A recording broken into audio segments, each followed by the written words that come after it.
ജീവിതം അതിൻ്റെ വലിയ സ്പീഡിൽ ഓടിക്കൊണ്ടിരിക്കുകയാണ്.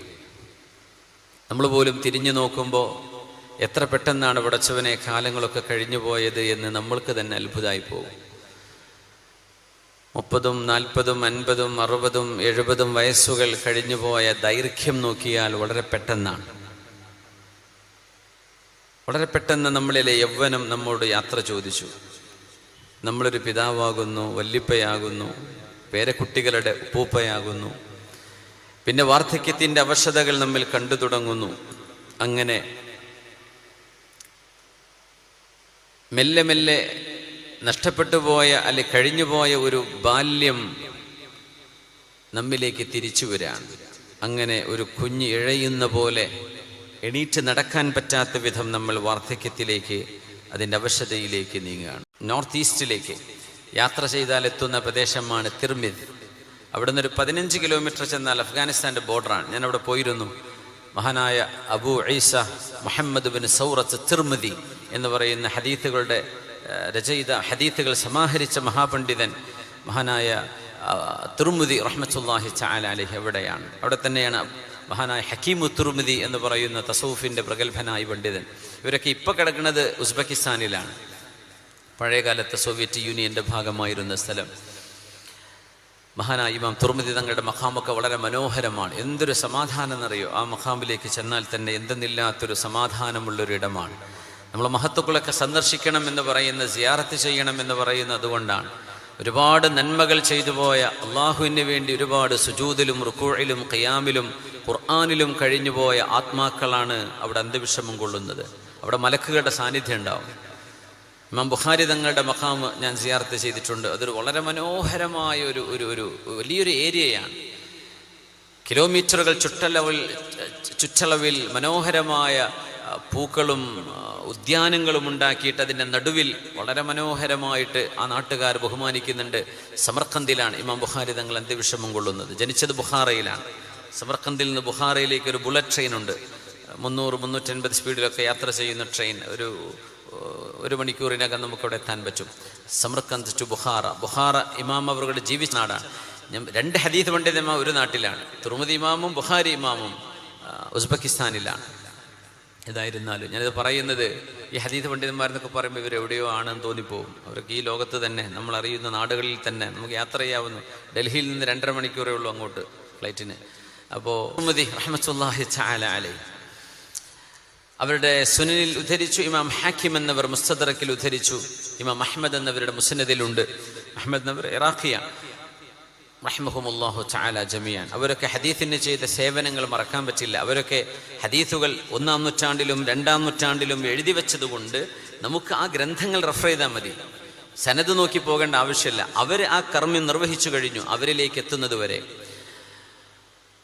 അതുകൊണ്ട് ലോകത്തെ ഏറ്റവും കൗതുകപൂർവമായ ഒരു ബ്രാഞ്ച് ഓഫ് സ്റ്റഡി, ഒരു സയൻസ് എന്ന് പറയുന്നത് ദ സയൻസ് ഓഫ് ഹദീസ്.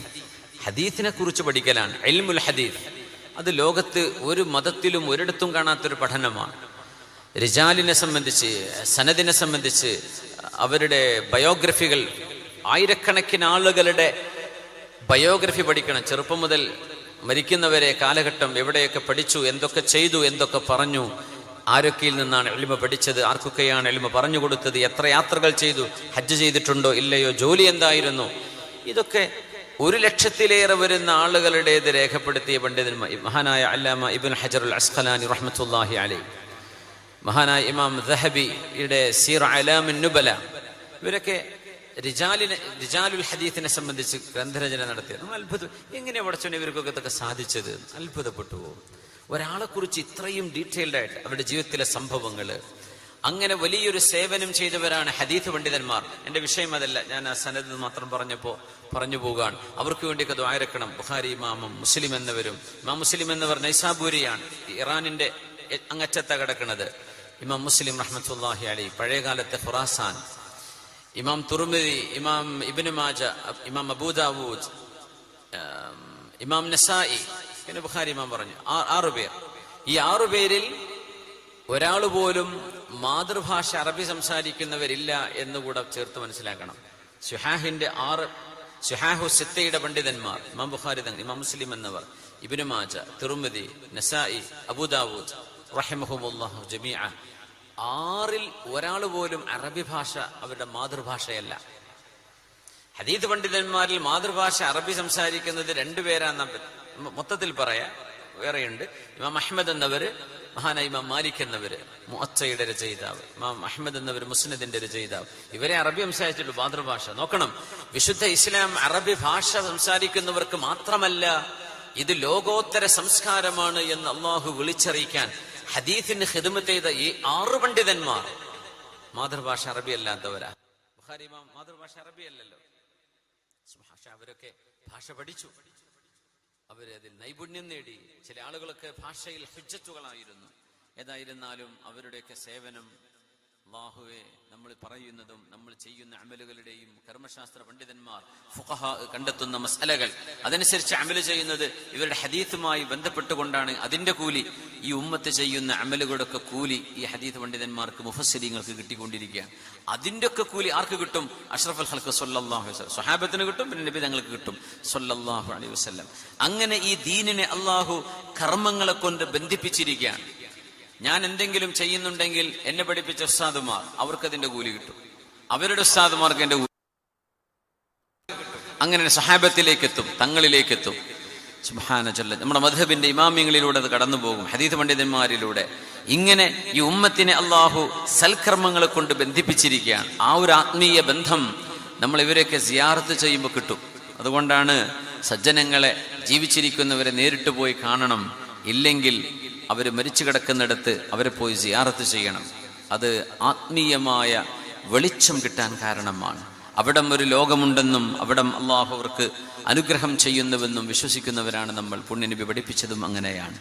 ഏതായിരുന്നാലും മരിച്ചുപോയ ഒരു മനുഷ്യന്റെ വീടിന്റെ വാതിലിന്റെ മുകളിൽ ഒരു എഴുത്ത് കാണുന്നു, ഇന്നല്ലാഹ തആല ഗഫറ ലിൽ കിഫിൽ. കിഫിൽ എന്നവർക്ക് അള്ളാഹു പുറത്തു കൊടുത്തിരിക്കുന്നു എന്ന് വാതിലിന്റെ മുകളിൽ ഒരു എഴുത്ത് കാണപ്പെട്ടു. ഈ കിഫിൽ എന്ന് പറയുന്ന മനുഷ്യൻ മരിച്ചതിന് ശേഷം ആ സംഭവം നബി തങ്ങൾ പറഞ്ഞത് ഈ സ്വഹീഹായ ഹദീസിലാണ്. ഹദീസ് റിപ്പോർട്ട് ചെയ്ത് ഇമാം തിർമിദി തങ്ങൾ, ഇമാം ഹാക്കിം എന്നവർ മുസ്തദ്റക്കിൽ, ഇമാം അഹ്മദ് എന്നവരുടെ മുസ്നദ് എന്ന ഗ്രന്ഥം 40,000 ഹദീസുകളുടെ സമാഹരണമാണ്. ഈ ഹദീസിന്റെ ഗ്രന്ഥങ്ങളിൽ വന്ന സ്വഹീഹായ ഹദീസാണത്. അന്നൽ കിഫല കാന റജുലൻ മുസ്രിഫൻ അലാ നഫ്സിഹി ബിൽ മആസി ഖാല റസൂലുള്ളാഹ്. പുണ്യനബി സല്ലല്ലാഹു അലൈഹി വസല്ലം തങ്ങൾ പറയാണ്, ഒരുപാട് തെറ്റ് ചെയ്ത് ജീവിച്ചിരുന്ന ഒരു മനുഷ്യനായിരുന്നു കിഫിൽ എന്ന് പറയുന്ന ആള്. ദുൽകിഫിൽ എന്ന് പറയുന്ന ഒരു നബിയുടെ പേര് നമ്മൾ കേൾക്കാറുണ്ട് അല്ലെ? ഹദീസിൽ വന്ന നബിയ ദുൽകിഫിൽ അലൈഹിസ്സലാം. അവരല്ല കേട്ടോ, ഇത് കിഫിൽ എന്ന് പറയുന്ന ആളാണ്. ദുൽകിഫിൽ കപിലവസ്തുവിലെ കപിലുകാരൻ എന്നർത്ഥത്തിൽ ശ്രീബുദ്ധൻ ആയിരിക്കുമോ എന്നൊക്കെ സംശയം പറയുന്ന ചരിത്ര പണ്ഡിതന്മാരുണ്ട്. നമുക്ക് ഉറപ്പിച്ച് പറയാൻ പറ്റില്ല. ആവാതിരിക്കാം. കപിലുകാരൻ ദുൽകിഫിൽ, കപിലവസ്തുവിലാണ് ശ്രീബുദ്ധൻ ജനിച്ചത് എന്നാണ് ചരിത്രം.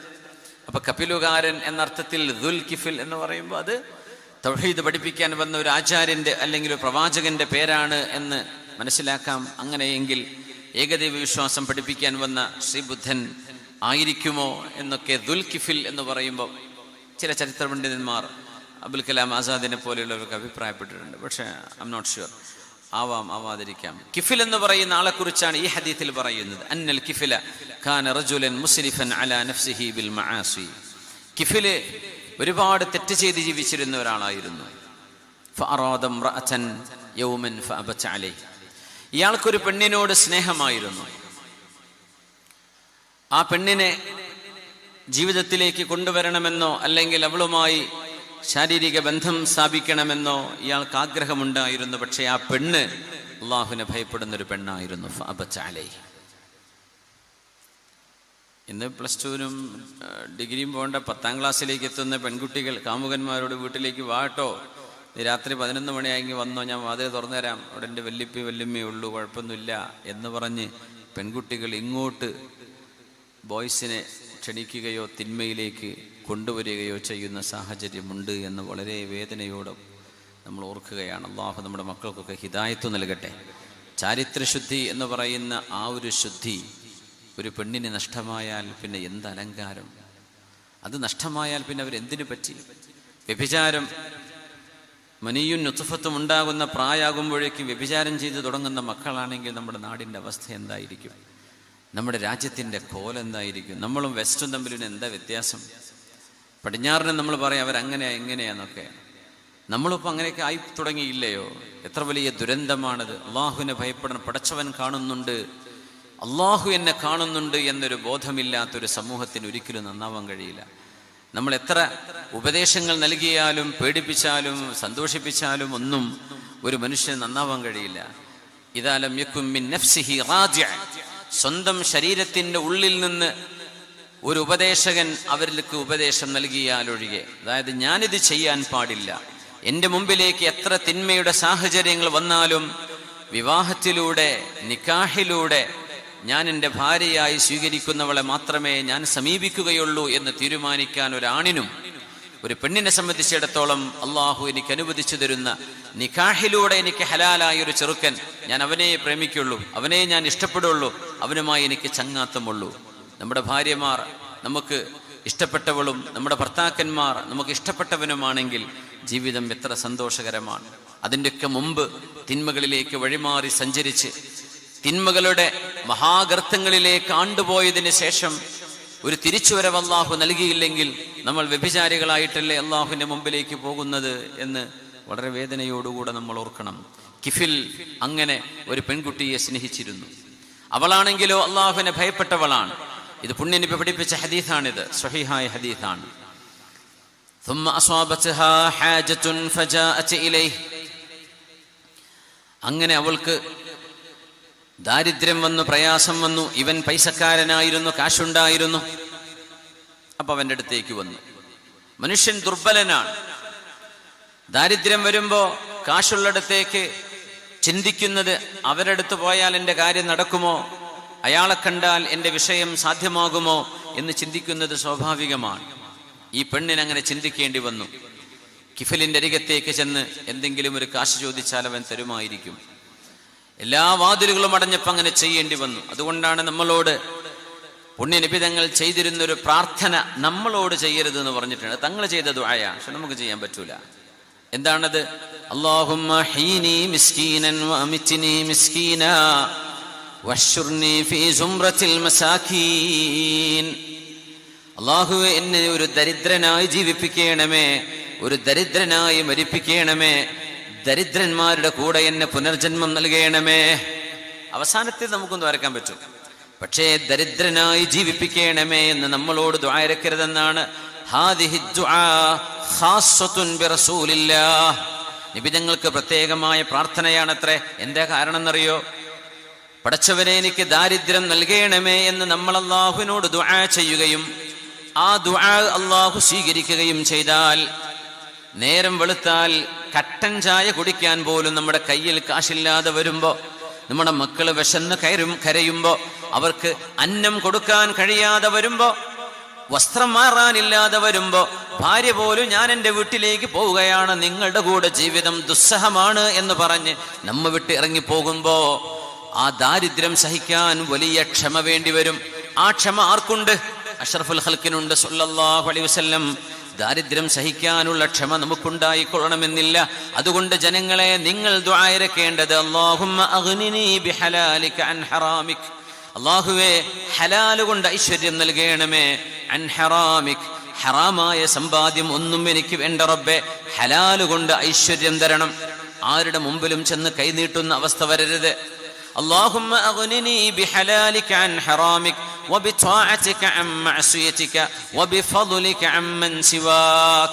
പടച്ചവനെ, നിന്നെ അനുസരിച്ച് ജീവിക്കണം, തെറ്റ് ചെയ്തു പോകരുത്. വബിഫദ്ലിക, നീയായിട്ട് എൻ്റെ മുമ്പിലേക്ക് റബ്ബേ ഔദാര്യം എത്തിച്ചു തരണം. വബിഫദ്ലിക അമ്മൻ സിവാക്, മറ്റു ആളുകളോട് മനുഷ്യരോട് ചെന്ന് എന്നെ സഹായിക്കണേ എന്ന് പറയാൻ കഴിയാത്ത വിധം, ചോദിക്കേണ്ടതില്ലാത്ത വിധം അല്ലാഹുവേ, നീ എനിക്ക് നിന്റെ അനുഗ്രഹം ചൊരിഞ്ഞു തരയണമേ എന്ന് ദുആ ഇരക്കാൻ പഠിപ്പിച്ചു റസൂലുള്ളാഹ് സ്വല്ലല്ലാഹു അലൈഹി വസല്ലം. ദാരിദ്ര്യം ചോദിക്കേണ്ട, നമുക്കതിന് പറ്റില്ല, സഹിക്കാൻ പറ്റൂല.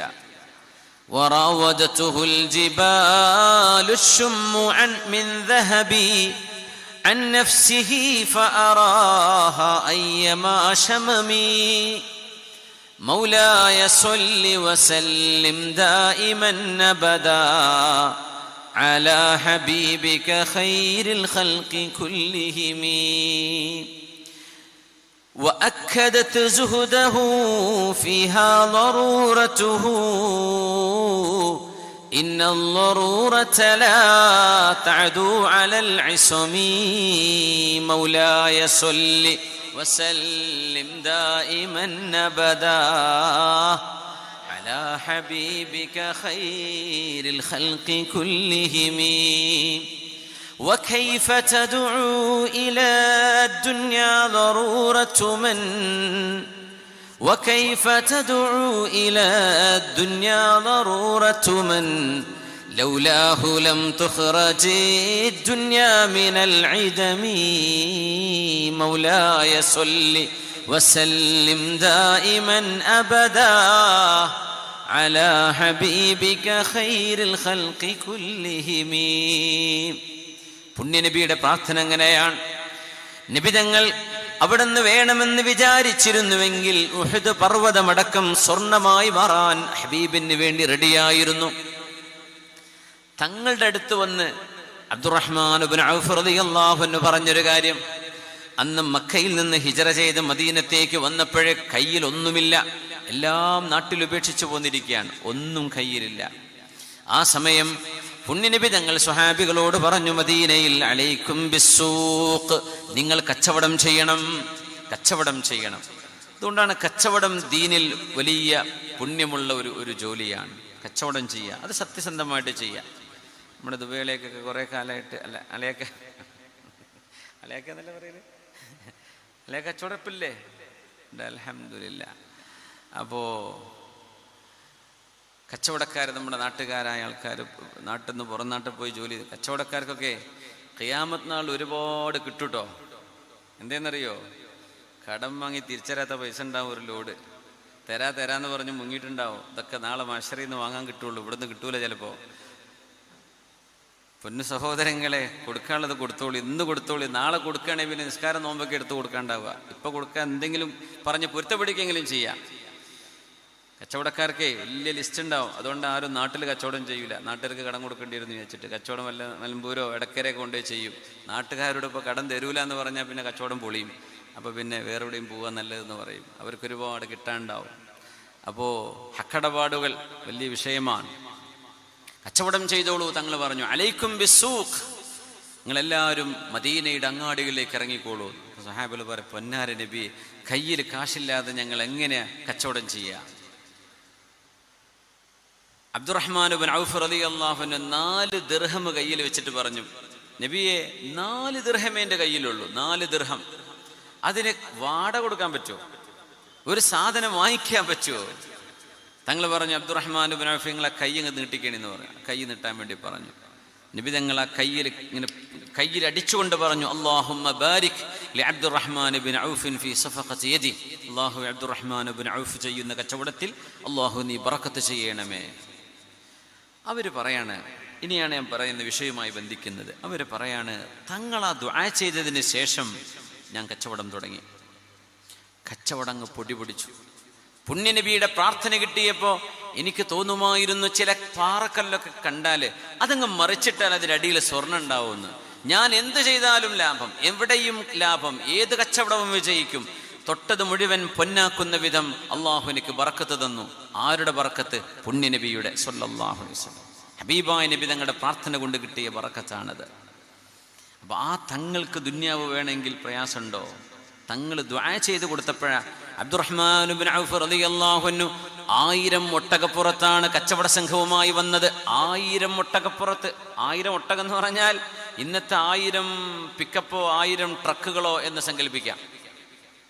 ഇന്നത്തെ ചുമട് കൊണ്ടുവരുന്ന സാധനങ്ങൾ 1000 ഒട്ടകങ്ങൾ. അത് മുഴുവൻ മദീനക്കാർക്ക് മുഴുവൻ സ്വതക്ക ചെയ്തിട്ടുണ്ട് അബ്ദുറഹ്മാൻ ഇബ്നു ഔഫ് എന്നവർ. ഒരിക്കൽ അത് മറ്റൊരു സംഭവം. فإذا قضيت الصلاة فانتشروا في الأرض وابتغوا من فضل الله واذكروا الله كثيرا لعلكم تفلحون وإذا رأوا تجارة أو لهوا انفضوا إليها وتركوك قائما قل ما عند الله خير من اللهو ومن التجارة والله خير الرازقين. അന്ന് മദീനയിൽ ഖുതുബ നടന്നുകൊണ്ടിരിക്കുമ്പോൾ പുണ്യ റസൂൽ സല്ലല്ലാഹു അലൈഹി വസല്ലം തങ്ങൾ മിമ്പറിൽ ഖുതുബ നടന്നുകൊണ്ടിരിക്കുമ്പോൾ കച്ചവട സംഘം വരുന്ന ആരവം കേട്ടുകൊണ്ട് മസ്ജിദിലുള്ള മുഴുവൻ ആളുകളും ഇറങ്ങി ഓടി, കുറച്ച് സ്വഹാബികൾ ഒഴികെ. അബ്ദുറഹ്മാൻ ഇബ്നു ഔഫ് റളിയല്ലാഹു അൻഹുവിന്റെ കച്ചവട സംഘം വന്നപ്പോഴാണ് ആ സംഭവം നടന്നത്. പുണ്യനബി തങ്ങൾ മിമ്പറിൽ നിൽക്കുകയാണ്. ഖുർആൻ ആയത്തിറങ്ങി, വഇദാ റഔ തിജാറതൻ ഔ ലഹ്വൻ ഫല്ലൂ ഇലൈഹാ വതറകൂക ഖായിമാ.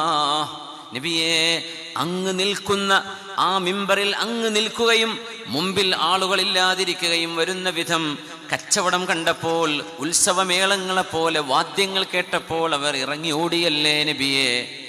ഖുൽ മാ ഇൻദല്ലാഹി ഖൈറും മിനൽ ലഹ്വി വമിനത് തിജാറ. അല്ലാഹു ഒരുക്കി വെച്ച സ്വർഗമാണ് നിങ്ങളുണ്ടാക്കുന്ന കച്ചവട സാധനങ്ങളെക്കാളൊക്കെ വലുത്. നന്മയും പുണ്യവും സ്ഥാനവും മഹത്വവും അതിനു തന്നെയാണ് എന്ന് നബിയേ അവരോട് പറഞ്ഞു കൊടുക്കണമേ. അബ്ദുറഹ്മാൻ ഇബ്നു ഔഫ് റളിയല്ലാഹു അൻഹു പുണ്യ ഹബീബിന്റെ മുമ്പിൽ വന്ന് പറഞ്ഞു, നബിയേ എന്നോട് ക്ഷമിക്കണം. എൻ്റെ ഒട്ടക സംഘം വന്നപ്പോൾ ആ സമയം ജുമുഅയുടെ നേരവുമായി യോജിച്ചു വന്നു. എൻ്റെ ഒട്ടക സംഘത്തിൽ ഒരുപാട് ആളുകളുടെ ഉപ്പമാർ, ഈ മക്കളുടെ ഉപ്പമാരിൻ്റെ കൂടെയുണ്ട്. ഇവിടെ ഇരിക്കുന്ന മക്കളുടെ മക്കൾ, ഉപ്പമാരുടെ മക്കൾ എൻ്റെ കൂടെയുണ്ട്. വാപ്പാക്ക് മോനെ കാണണം, മോന് വാപ്പയെ കാണണം. കച്ചവട സംഘം വന്നപ്പോൾ ആ ഒരു ഓർമ്മയിൽ അവർ ഇറങ്ങി ഓടി, നബിയേ അത് എനിക്ക് പറ്റിയ തെറ്റാണ്. അതുകൊണ്ട് 1000 ഒട്ടകപ്പുറത്തുള്ള മുഴുവൻ സാധനങ്ങളും എല്ലാം ഹബീബേ മദീനയിലെ മിസ്കീന്മാർക്ക് വേണ്ടി, പാവപ്പെട്ടവർക്ക് വേണ്ടി ഞാൻ സ്വതക്ക ചെയ്യുകയാണ്. ഇതിലൊന്നും എനിക്ക് ഈ വർഷം കച്ചവടം വേണ്ട. ഖുൽ മാ ഇൻദല്ലാഹി ഖൈറും മിനൽ ലഹ്വി വമിനത് തിജാറ. കച്ചവടം അവിടെ നിർത്തിവെച്ചു, സ്വതക്ക ചെയ്തു. 1000 ഒട്ടകപ്പുറം. ഇതൊക്കെ തുടങ്ങിയത് എവിടെ നിന്നാണെന്നറിയോ? 4 ദിർഹം കൊണ്ട്. എവിടുന്ന്? നബി തങ്ങൾ കൈ പിടിച്ച് ദുആ ചെയ്ത് കൊടുത്തതാ. അല്ലാഹുമ്മ ബാരിക് ലി അബ്ദുറഹ്മാൻ ഇബ്നു ഔഫിൻ ഫീ സഫഖതിഹി. അപ്പോൾ ഒരു കാര്യം ഇങ്ങനെ പറയാം, നമ്മുടെ നാട്ടിലൊക്കെ ഗൾഫിലൊക്കെ പോകുമ്പോഴേ ഉസ്താദ്മാരെ കൊണ്ട് ദ്വാരപ്പിക്കും, തങ്ങന്മാരെ കൊണ്ട് ദ്വാരപ്പിക്കും, മുതഅല്ലിമീങ്ങളെ കൊണ്ട് ദ്വാരപ്പിക്കും, ദർസിൽ യതീംഖാനെ കൊണ്ട് ദ്വാരപ്പിക്കും. ആദ്യമായിട്ട് പോകുമ്പോഴേ പിന്നെ നമ്മൾ ജോലിക്കായി റാഹത്തായി നല്ല നിലക്കൊക്കെ ജീവിക്കുമ്പോഴേ ഈ പഴയ ദ്വാരന്ന് പോയ ഉസ്താദ്മാരൊന്നും അവിടെ നിന്ന് പിന്നെ ഓർമ്മ ഉണ്ടാവാറില്ല. അപ്പം അതെന്ത് ചെയ്യണം? ഓർമ്മയിൽ കൊണ്ടുവരണം എന്ന് സാന്ദർഭികമായിട്ട് ഉണർത്തുകയാണ്. ഞാൻ ഗൾഫിലേക്ക് പോകുന്ന സമയത്ത് ദാൽഹുദയിൽ നിന്ന് കോഴ്സ് കഴിഞ്ഞ ഉടനെ ഞാൻ ചെന്നത് മർഹൂം പാണക്കാട് ഹൈദരലി ശിഹാബ് തങ്ങളുടെ അടുത്തായിരുന്നു. തങ്ങൾ പാപ്പാൻ്റെ അടുത്ത് നിന്ന് പൊരുത്തം വാങ്ങി ദുആ ചെയ്യിപ്പിച്ച്. അന്ന് മുഹമ്മദ് അലി ശിഹാബ് തങ്ങളെ അന്ന് കാണാൻ പറ്റിയില്ല. പക്ഷേ ഹൈദരലി ശിഹാബ് തങ്ങളെ കാണണം എന്ന് എനിക്കത് ഭയങ്കര നിർബന്ധമായിരുന്നു. കാരണം തങ്ങളുമായിട്ടുള്ളൊരു ബന്ധമുണ്ടായിരുന്നു. അതുമാത്രമല്ല, തങ്ങൾ വാക്കിന് വലിയ അസറുള്ള ആൾ. തങ്ങളെപ്പറ്റി അടുത്തറിയുന്നവർ മുഴുവൻ പറയും, പറഞ്ഞാൽ ആ പറഞ്ഞതാണ്. അതായത് ഹൈദരലി ശിഹാബ് തങ്ങൾ അവറുകൾ അള്ളാഹുയുടെ ഖബറിടം സ്വർഗത്തോപ്പാക്കി കൊടുക്കട്ടെ. എൻ്റെ ഒരു അടുത്ത സുഹൃത്തുണ്ട്, കുഞ്ഞുമോൻ കഴക്കിയ, നമ്മുടെ കൂട്ടിലങ്ങാടി അടുത്ത്. അദ്ദേഹം മക്കയിലാണ്. മക്ക KMCCയുടെ പ്രസിഡൻ്റായിരുന്നു. ഇപ്പോൾ സൗദി KMCCയുടെ പ്രസിഡൻ്റാണ്. കുഞ്ഞുമോൻ കഴക്കിയ. അദ്ദേഹത്തിൻ്റെ കഴക്കിയ എന്ന് പറഞ്ഞ മക്കയിലെ സ്ഥലമാണ്. അവിടെ വലിയൊരു സൂപ്പർ മാർക്കറ്റ് ഉണ്ടായിരുന്നു. അത് അദ്ദേഹത്തിൻ്റെ അറബി പിടിച്ചെടുത്തു. കുഞ്ഞുമോക്ക് വലിയ വിഷമത്തിലായി. കുഞ്ഞുമോക്ക് എന്ന് പറഞ്ഞാൽ നമ്മുടെ സമസ്തക്കും മുസ്ലിം ലീഗിനും KMCCക്കും ഒക്കെ ജീവൻ മറന്ന് സേവനം ചെയ്യുന്ന ആളാണ്. അദ്ദേഹം വലിയ വിഷമത്തിലായി. പണക്കാട് തങ്ങൾ ഹൈദരലി ശിഹാബ് തങ്ങളെ ഒന്ന് കണ്ടു. തങ്ങൾ മക്കയിൽ വന്നു ഉംറ ചെയ്യാൻ വേണ്ടി വന്നപ്പോൾ എന്നോട് കുഞ്ഞുമോക്ക് നേരിട്ട് പറഞ്ഞതാണ്. കുഞ്ഞുമോക്ക് പറഞ്ഞൊരു വാക്കുണ്ട്, തങ്ങളെ റൂമിൽ നിന്ന് കൊണ്ടാക്കി ഞാൻ വരുമ്പോൾ തങ്ങൾ വണ്ടിയിൽ തന്നെ ഇറങ്ങാതെ നിന്നിട്ട് കുറച്ചു നേരം ഇങ്ങനെ മിണ്ടാതിരുന്നിട്ട് കേസ് നടന്നുകൊണ്ടിരിക്കുക. കുഞ്ഞുമോൻ, ആ കേസ് നിങ്ങൾ ജയിച്ചു എന്ന് പറഞ്ഞു. കേസ് ജയിക്കാൻ 2 ദിവസം കഴിഞ്ഞാലേ അറിയുള്ളൂ. കുഞ്ഞുമൊക്കെ പറയാ, അറബി എനിക്കെതിരെ കൊടുത്ത എല്ലാ കേസും തള്ളിപ്പോയി എന്ന് മാത്രമല്ല, എനിക്കനുകൂലമായി വിധി വന്നു എന്ന് മാത്രമല്ല, എനിക്ക് നഷ്ടപ്പെട്ടതിൻ്റെ 2 ഇരട്ടി അന്ന് തന്നെ അള്ളാഹു തിരിച്ചു തന്നു. ഇപ്പം അദ്ദേഹം വലിയ ബിസിനസ് ചെയ്ത് വിജയിച്ചിരിക്കുകയാണ്. അള്ളാഹു ബറക്കത്ത് ചെയ്യട്ടെ. അള്ളാഹു പറഞ്ഞു, ഹൈദരലി ശിഹാബ് തങ്ങളെന്ന് എൻ്റെ കയ്യിൽ അടിച്ചുകൊണ്ട് പറഞ്ഞു, കുഞ്ഞുമോൻ ആ കേസ് ജയിച്ചു എന്ന്. സുബ്ഹാനല്ലാഹ്, ഒരിക്കലും പ്രതീക്ഷയില്ലായിരുന്നു എന്നാ. അതായിരുന്നു മഹാനായ ഹൈദരലി ശിഹാബ് തങ്ങൾ അവറുകൾ. അള്ളാഹു ആ കുടുംബത്തിന് ഇസ്സത്ത് എന്നും നിലനിർത്തി കൊടുക്കട്ടെ. മഹാന്മാരായ സയ്യിദന്മാർ അവരുടെ മരിച്ചുപോയുടെ ഖബറിടങ്ങൾ അള്ളാഹു സ്വർഗ്ഗത്തോപ്പാക്കി കൊടുക്കട്ടെ. ഞാൻ എപ്പോഴും ഓർക്കുന്നതും നിങ്ങളോട് പറഞ്ഞതൊന്നും എവിടെയും പറഞ്ഞിട്ടില്ല, നിങ്ങളോട് പറയാൻ. ആ ഒരു ബന്ധം നമ്മൾ ആരോട് ദുആ ചെയ്യിച്ചിട്ടാണോ പോയത്, അവരുടെയൊക്കെ ദുആയിൻ്റെയും ഒരു ആമീനിൻ്റെയൊക്കെ ബർക്കത്ത് നമ്മുടെ ജീവിതത്തിൽ ഉണ്ടായിട്ടുണ്ടാവും.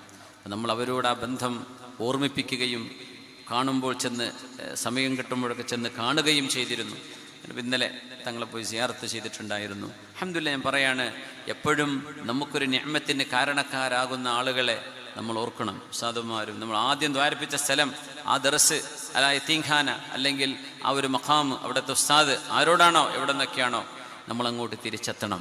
അള്ളാഹു ചെയ്ത നിഅമത്തിനെ മറന്നു പോകരുത്. അള്ളാഹു നിഅമത്തുകൾക്ക് നന്ദി ചെയ്യാൻ അള്ളാഹു തൗഫീക്ക് ചെയ്യട്ടെ. ബുദ്ധിമുട്ട് ചില ദാരിദ്ര്യത്തിലൂടെ കുഫറിലേക്ക് വരെ എത്തിപ്പെടും എന്ന് സൂചിപ്പിക്കാൻ വേണ്ടിയായിരുന്നു നമ്മൾ അങ്ങനെ ഒരു സൈഡിലേക്ക് സംഭവത്തിലേക്ക് പോയത്. ഫഅസ്വാബത്ത് ഹാജ.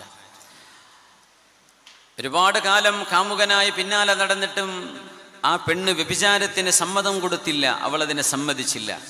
അങ്ങനെ ഗത്യന്തരമില്ലാതെ വന്നപ്പോൾ ഈ കിഫിലിനോട് എന്തെങ്കിലും 100 ദീനാർ 100 ദീനാർ ആവശ്യപ്പെട്ടുകൊണ്ട് ആ പെണ്ണ് വരികയാണ്.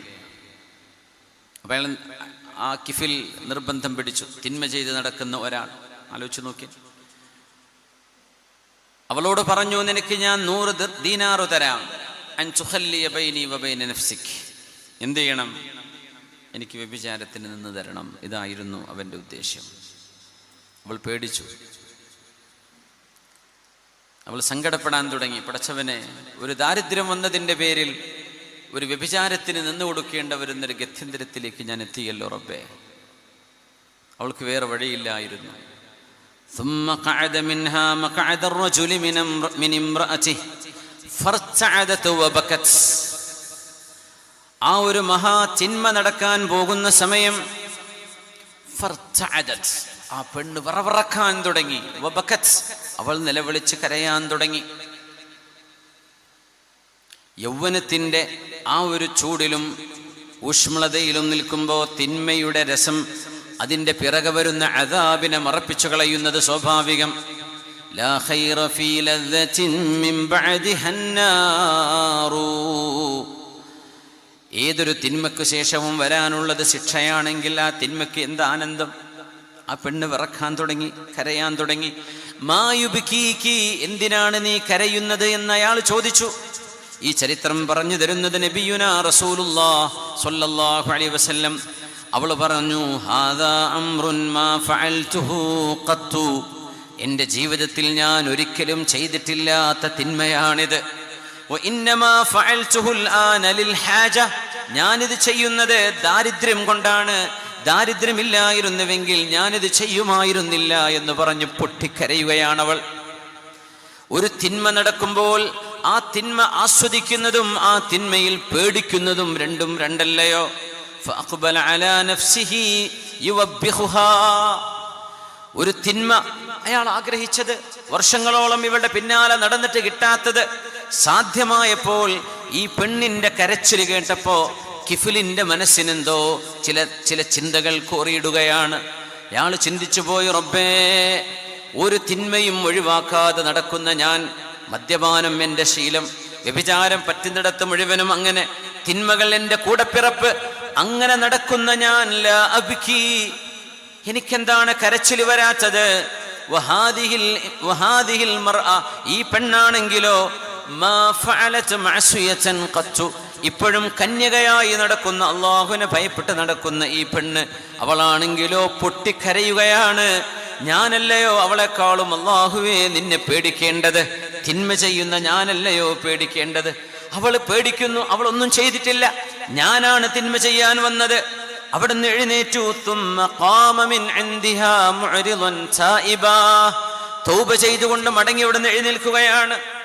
എഴുന്നേറ്റെന്ന് മാത്രമല്ല, നോക്കണം, അല്ലാഹു ആ കിഫിലിന് മരണം അവിടെ നടത്തി കൊടുത്തു. ഫമാത മിൻ സാഅതി, അവിടെ വെച്ച് മരിക്കുകയാണ് കിഫിൽ.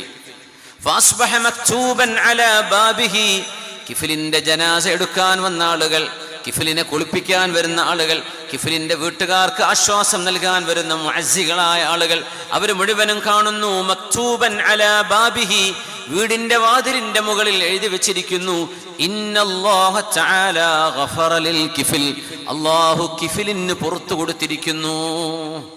ആരും എഴുതി വെച്ചതല്ല, അവിടെ ഒരു ഉല്ലേഖനം ചെയ്യപ്പെട്ടത് ആളുകൾ കണ്ടുകൊണ്ട് കണ്ടുവന്ന് മുഹമ്മദ് റസൂലുള്ളാഹി സ്വല്ലല്ലാഹു അലൈഹി വസല്ലം. അങ്ങനെ സംഭവിക്കും.